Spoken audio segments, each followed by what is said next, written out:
Hello යාලට කොහොමද? අද හොඳටම වැස්ස දවසක්.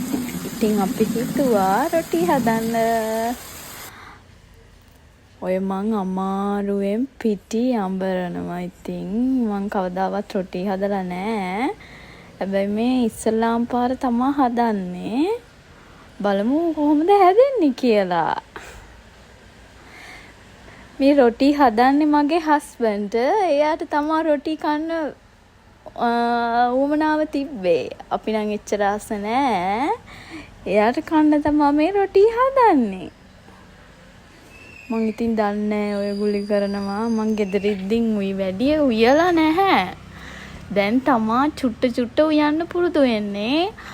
අයිලාගේ අම්මත් නැති හින්දා මං තමා ඔක්කොම තනියම කරන්නේ.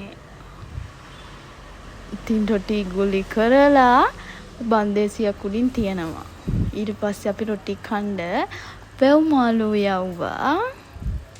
වැව් මාළු උයලා, දෙල් මාළු උයලා ඊට පස්සේ එයාට ඕන වුණා රොටිය එළිය පුච්චන්න.